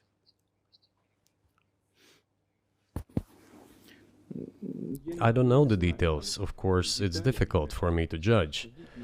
But I believe he has, in any case, he used to have. His father fought against the fascists, Nazis, during World War II. I once talked to him about this. I said, Volodya, what are you doing? Why are you supporting neo-Nazis in Ukraine today, while your father fought against fascism? He was a front-line soldier. I will not tell you what he answered. This is a separate topic, and I think it's incorrect for me to do so. But as to the freedom of choice, why not? He came to power on the expectations of Ukrainian people that he would lead Ukraine to peace. He talked about this. It was thanks to this that he won the elections overwhelmingly. But then, when he came to power, in my opinion, he realized two things. Firstly, it is better not to clash with neo-Nazis and nationalists, because they are aggressive and very active. You can expect anything from them. And secondly, the US-led West supports them and will always support those who antagonize with Russia. It is beneficial and safe. So he took the relevant position despite promising his people to end the war in Ukraine.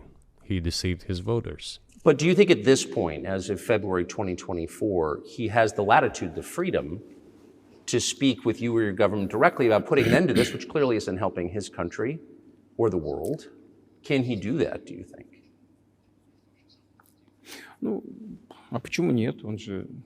Why not? He considers himself head of state. He won the elections. Although we believe in Russia that the coup d'etat is the primary source of power for everything that happened after 2014. And in this sense, even today, government is flawed. But he considers himself the president, and he is recognized by the United States, all of Europe, and practically the rest of the world in such a capacity. Why not? He can. We negotiated with Ukraine in Istanbul. We agreed. He was aware of this. Moreover, the negotiation group leader, Mr. Arahamiya is his last name, I believe still heads the faction of the ruling party, the party of the president in the Rada. He still heads the presidential faction in the Rada, the country's parliament. He still sits there. He even put his preliminary signature on the document I am telling you about. But then he publicly stated to the whole world, we were ready to sign this document, but Mr. Johnson, then the Prime Minister of Great Britain, came and dissuaded us from doing this, saying it was better to fight Russia. They would give everything needed for us to return what was lost during the clashes with Russia. And we agreed with this proposal. Look, his statement has been published. He said it publicly. Can they return to this or not? The question is, do they want it or not? Further on, President of Ukraine issued a decree prohibiting negotiations with us. Let him cancel that decree, and that's it. We have never refused negotiations, indeed. We hear all the time, is Russia ready? Yes, we have not refused. It was them who publicly refused. Well, let him cancel his decree and enter into negotiations. We have never refused. And the fact that they obeyed the demand or persuasion of Mr. Johnson, the former Prime Minister of Great Britain, seems ridiculous and very sad to me. Because, as Mr. Arahamiya put it, we could have stopped those hostilities with war a year and a half ago already. But the British persuaded us and we refused this. Where is Mr. Johnson now? And the war continues. That's a good question. Where do you think he is and why did he do that?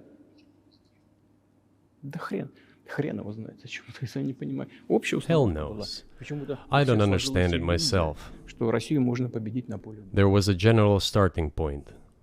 For some reason, everyone had the illusion that Russia could be defeated on the battlefield. Because of arrogance, because of a pure heart, but not because of a great mind.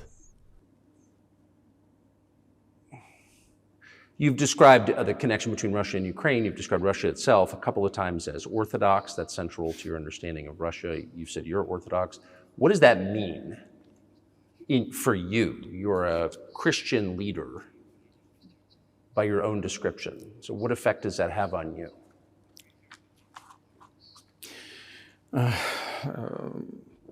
You know, as I already mentioned, in 988, Prince Vladimir himself was baptized following the example of his grandmother, Princess Olga. And then he baptized his squad, and then, gradually, over the course of several years, he baptized all the Rus. It was a lengthy process, from pagans to Christians. It took many years. But in the end, this orthodoxy, Eastern Christianity, deeply rooted itself in the consciousness of the Russian people. When Russia expanded and absorbed other nations who profess Islam, Buddhism, and Judaism, Russia has always been very loyal to those people who profess other religions. This is her strength. This is absolutely clear. And the fact is that the main postulates, main values are very similar, not to say the same, in all world religions I've just mentioned, and which are the traditional religions of the Russian Federation, Russia. By the way, Russian authorities were always very careful about the culture and religion of those people who came into the Russian Empire. This, in my opinion, forms the basis of both security and stability of the Russian statehood. All the peoples inhabiting Russia basically consider it their motherhood. If, say, people move over to you or to Europe from Latin America, an even clearer and more understandable example, people come, but yet they have come to you or to European countries from their historical homeland. And people who profess different religions in Russia consider Russia their motherland. They have no other motherland. We are together. This is one big family, and our traditional values are very similar. I've just mentioned one big family, but everyone has his, her own family.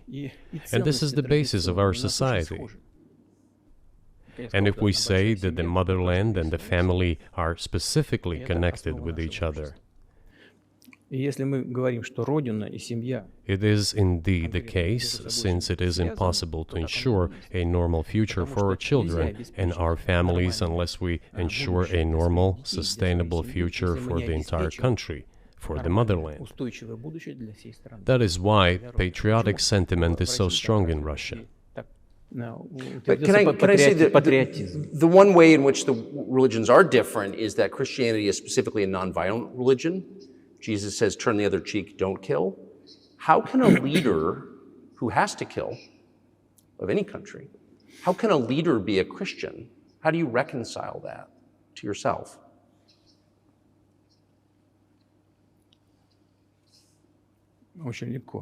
It is very easy when it comes to protecting oneself and one's family, one's homeland. We won't attack anyone. When did the developments in Ukraine start? Since the coup d'etat and the hostilities in Donbass began, that's when they started. And we're protecting our people, ourselves, our homeland, and our future. As for religion in general, you know, it's not about external manifestations. It's not about going to church every day or banging your head on the floor. It is in the heart. And our culture is so human-oriented. Dostoevsky, who was very well known in the West and the genius of Russian culture, Russian literature, spoke a lot about this, about the Russian soul.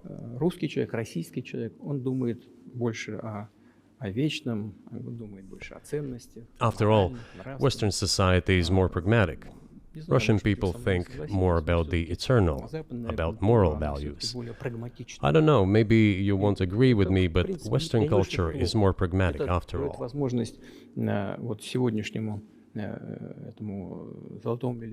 I'm not saying this is bad. It makes it possible for today's golden billion to achieve good success in production, even in science and so on. There's nothing wrong with that. I'm just saying that we kind of look the same, but our minds are built a little bit different. So do you see the supernatural at work as you look out across what's happening in the world now? Do you see God at work? Do you ever think to yourself, these are forces that are not human?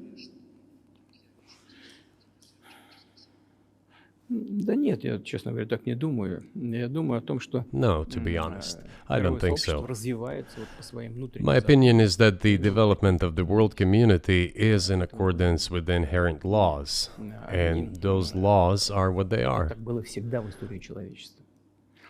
It's always been this way in the history of mankind. Some nations and countries rose, became stronger and more numerous, and then left the international stage, losing the status they had accustomed to. There's probably no need for me to give examples, but we could start with the Genghis Khan and horde conquerors, the Golden Horde, and then end with the Roman Empire. It seems that there has never been anything like the Roman Empire in the history of mankind. Nevertheless, the potential of the barbarians gradually grew, as did their population. In general, the barbarians were getting stronger and began to develop economically, as we would say today. This eventually led to the collapse of the Roman Empire and the regime imposed by the Romans. этот процесс... However, it took 5 centuries for the Roman Empire to fall apart. сегодняшней ситуации The difference with what is happening now процессы изменений is that all the processes of change are happening at a much faster pace than in Roman times. So when does the AI empire start, do you think? У меня всё в более You're сложные asking вопросы. increasingly more complicated questions. To answer them, you need to be an expert in big Для того, numbers, чтобы big ответить, data, надо быть, and конечно, AI. специалистом в Mankind is сфере currently чисел. facing many threats. В сфере вот Due to этой the genetic researches, it is now possible to человечество много create a угроз. superhuman, a В specialized исследовании human области being, генетики, a genetically engineered athlete, scientist, military специальный man. человек. Да. There are reports that Человека Elon Musk военного, has человека already спортсмена. had a chip implanted in the human Сейчас brain вот in the говорят, USA. США, Илон Маск внедрил уже чип в мозг какого-то человека. What do you think of that? Ну, Маска, я думаю, что Маска остановить Well, невозможно. I think there's no stopping Elon Musk. He will Но do надо as с he ним как-то sees fit. договариваться. Надо искать какие-то Nevertheless, способы you need to find some common ground with him, то есть search for уверен, ways to что persuade надо с him. ним как-то I договариваться. think he's a smart Процесс, person, I truly да, believe he процесс, is. нужно So you need to фиксировать. reach an agreement with him because this Человечество, process конечно, needs to думает be должно formalized and по subjected to поводу certain по поводу rules. того, что будет происходить с ним в связи с развитием вот этих новейших исследований и технологий в генетике. либо Humanity has to в consider what is going to happen due прогнозировать to the можно, newest что development будет in происходить. genetics Поэтому or in AI. вот One can тогда, make an когда approximate человечество prediction of what will почувствовало happen. угрозу своему существованию от ядерного оружия, все обладатели ядерного Once оружия, начали mankind между собой felt an договариваться, existential потому threat что coming понимали, from что nuclear их weapons, неаккуратное применение all может nuclear привести nations к began to полному come to тотальному terms with уничтожению. one another since Когда they realized наступит the понимание того, negligent что use of nuclear weaponry беспредельное, could drive бесконтрольное humanity to развитие extinction. искусственного интеллекта, либо генетики, либо еще каких-то современных направлений, остановить которые It невозможно. is Всё равно impossible to исследования stop будут, так же, research как in genetics невозможно было or остановить всё AI в today, прошлую эпоху, just as it was человечество, impossible невозможно to stop the use of gunpowder исследования back in the в той или day. другой области. Эти исследования все равно будут. Но когда человечество почувствует угрозу для себя, But as soon as we человечество в целом, realize that the threat тогда мы comes from можем, unbridled and uncontrolled development of AI, or договариваться genetics, or any other field, the time will come to reach an international agreement on how to regulate these things. I appreciate all the time you've given us. I just got to ask you one last question, and that's about someone who's very famous in the United States, probably not here, Evan Gershkovich, who's the Wall Street Journal reporter. He's 32, and he's been in prison for almost a year. This is a huge story in the United States, and I just want to ask you directly, without getting into the details of it or your version of what happened, if as a sign of your decency, you would be willing to release him to us and we'll bring him back to the United States.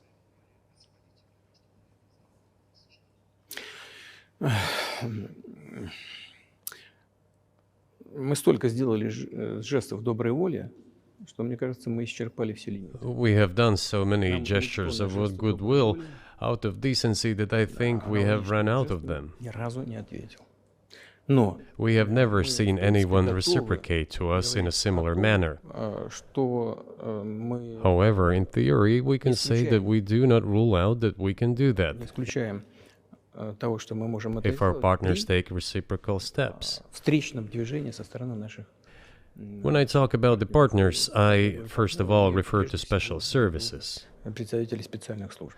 Special services are in contact with one another. They are talking about the matter in question. На то, чтобы не решить это. There is no taboo to settle this Мы issue. готовы ее решать. We are willing to solve Там it. есть определенные условия, которые But there are certain terms being discussed via special services по channels. партнерским каналам между спецслужбами. I believe an agreement can be reached. Да. So typically, I mean, this stuff has happened for obviously centuries. One country catches another spy within its borders, it trades it for one of its own intel guys in another country. I think what makes, and it's not my business, but what makes this different is the guy's obviously not a spy, he's a kid. And maybe he was breaking your law in some way, but he's not a super spy, and everybody knows that. And he's being held hostage in exchange, which is true. With respect, it's true, and everyone knows it's true. So maybe he's in a different category maybe it's not fair to ask for somebody else in exchange for letting him out. Maybe it degrades Russia to do that. Вы знаете, можно как угодно говорить, что такое шпион, что не шпион. You can give different interpretations to what constitutes a spy, but there are certain things provided by law. If a person gets secret information and does that in a conspiratorial manner, then this is qualified as espionage. And that is exactly what he was doing. He was receiving classified, confidential information, and he did it covertly. Maybe he did that out of carelessness or his own initiative. Considering the sheer fact, this is qualified as espionage. The fact has been proven, as he was caught red-handed when he was receiving this information. If it had been some far-fetched excuse, some fabrication, something not proven, it would have been a different story then. But he was caught red-handed when he was secretly getting confidential information. What is it then? But are you suggesting that he was working for the US government or NATO, or he was just a reporter who was given material he wasn't supposed to have? Those seem like very different things. Я не знаю, на кого он работал. Но повторяю еще раз. I don't know who he was working for, but I would like to reiterate that getting classified information in secret is called espionage, and he was working for the US Special Services, some other agencies. I don't think he was working for Monaco, as Monaco is hardly interested in getting that information. It is up to special services to come to an agreement. Some groundwork has been laid. There are people who, in our view, are not connected with special services. Let me tell you a story about a person serving a sentence in an allied country of the US. That person, due to patriotic sentiments, eliminated a bandit in one of the European capitals. During the events in the Caucasus, do you know what he was doing? I don't want to say that, but I will do it anyway. He was laying our soldiers, taken prisoner, on the road and then drove his car over their heads. What kind of person is that? Can he even be called human? But there was a patriot who eliminated him in one of the European capitals. Whether he did it of his own volition or not, that is a different question. Yeah, but Evan Gershkovich didn't do that. I mean, that's a completely different... I mean, this is a 32-year-old newspaper reporter. He committed something different. He's not just a journalist. I reiterate, he's a journalist who was secretly getting confidential information. Yes, it is different, but still, I'm talking about other people who are essentially controlled by the US authorities, wherever they are serving a sentence. There is an ongoing dialogue between the special services. This has to be resolved in a calm, responsible, and professional manner. They are keeping in touch, so let them do their work. I do not rule out that the person you refer to, Mr. Gershkovich, may return to his motherland. By the end of the day, it does not make any sense to keep him in prison in Russia. We want the US Special Services to think about how they can contribute to achieving the goals our special services are pursuing. We are ready to talk. Moreover, the talks are underway. And there have been many successful examples of these talks crowned with success. Probably this is going to be crowned with success as well. But we have to come to an agreement. I hope you let him out. Mr. President, thank you. I also want him to return to his homeland at last. I'm absolutely sincere. But let me say once again, the dialogue continues. The more public we render things of this nature, the more difficult it becomes to resolve them. Everything has to be done in calm manner. I wonder if that's true with the war, though. Also, I mean, I guess I want to ask one more question, which is, and maybe you don't want to say so for strategic reasons, but are you worried that what's happening in Ukraine could lead to something much larger and much more horrible? And how motivated are you just to call the US government and say, let's come to terms?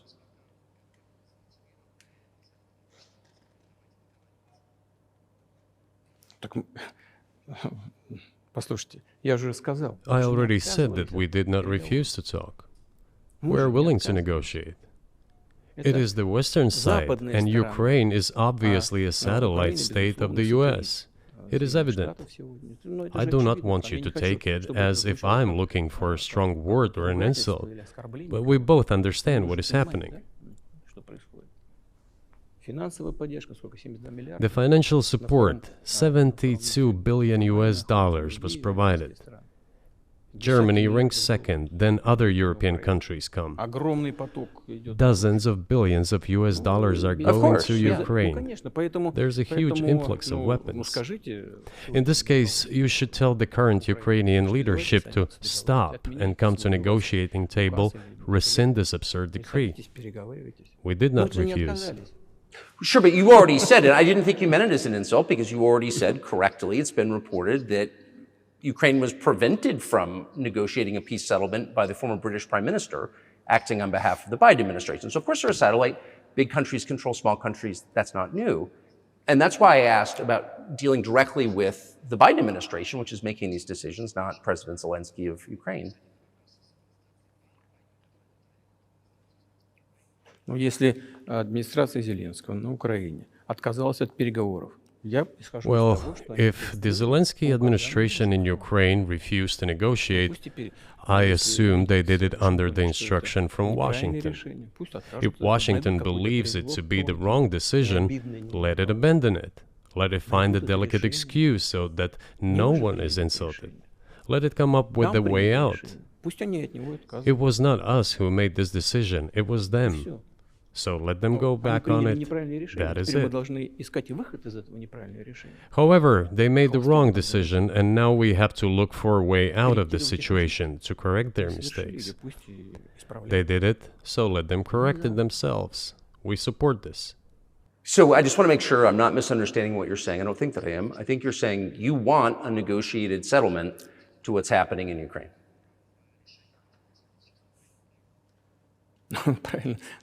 Right. And we made it. We prepared the huge document in Istanbul that was initialed by the head of the Ukrainian delegation. He affixed his signature to some of the provisions, not to all of it. He put his signature, and then he himself said, we were ready to sign it and the war would have been over long ago, 18 months ago. However, Prime Minister Johnson came, talked us out of it, and we missed that chance. Well, you missed it, you made a mistake. Let them get back to that, that is all. Why do we have to bother ourselves and correct somebody else's mistakes? I know one can say it is our mistake.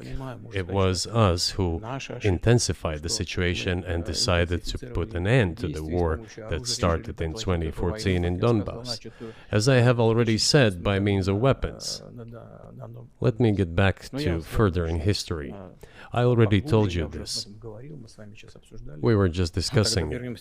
Let us go back to 1991, when we were promised that NATO would not expand, to 2008, when the doors to NATO opened to the declaration of state sovereignty of Ukraine, declaring Ukraine a neutral state. Let us go back to the fact that NATO and US military bases started to appear on the territory of Ukraine, creating threats to us. Let us go back to coup d'etat in Ukraine in 2014. It is pointless though, isn't it? We may go back and forth endlessly, but they stopped negotiations. Is it a mistake? Yes. Correct it. We are ready. What else is needed? Do you think it's too humiliating at this point for NATO to accept Russian control of what was 2 years ago Ukrainian territory? Я же сказал, I said, let them think how to do it with dignity. There are options if there is a will. Up until now, there has been the uproar and screaming about inflicting a strategic defeat on Russia on the battlefield. Now they are apparently coming to realize that it is difficult to achieve, if possible at all.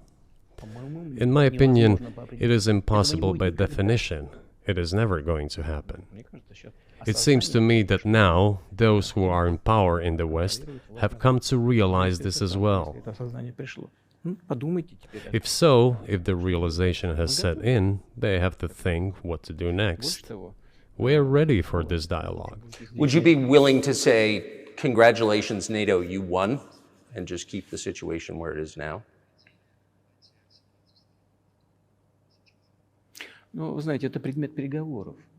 You know, it is a subject matter for the negotiations. No one is willing to conduct, or, to put it more accurately, they are willing, but do not know how to do it. I know they want to. It is not just I see it, but I know they do want it. But they are struggling to understand how to do it. They have driven the situation to the point where we are at. It is not us who have done that. It is our partners, opponents who have done that. Well, now let them think how to reverse the situation. We're not against it. It would be funny if it were not so sad. This endless mobilization in Ukraine, the hysteria, the domestic problems, sooner or later it will result in agreement. You know, this probably sounds strange given the current situation. But the relations between the two peoples will be rebuilt anyway.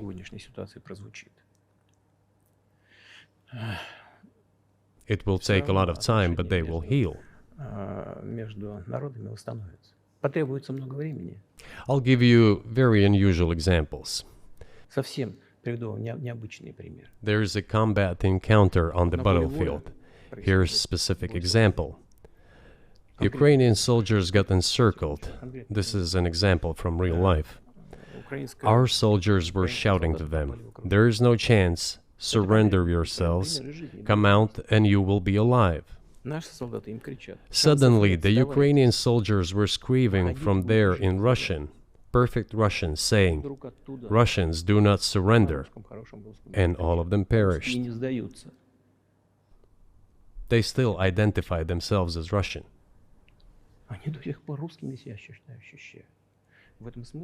What is happening is, to a certain extent, an element of a civil war. Everyone in the West thinks that the Russian people have been split by hostilities forever. No, they will be reunited. The unity is still there. Why are the Ukrainian authorities dismantling the Ukrainian Orthodox Church?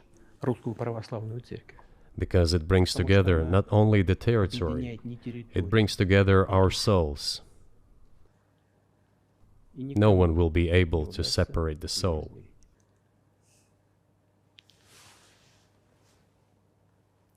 Shall we end here, or is there anything else? No, I think that's great. Спасибо. Thank you, Mr. President. Free speech is bigger than any one person or any one organization. Societies are defined by what they will not permit. What we're watching is the total inversion of virtue.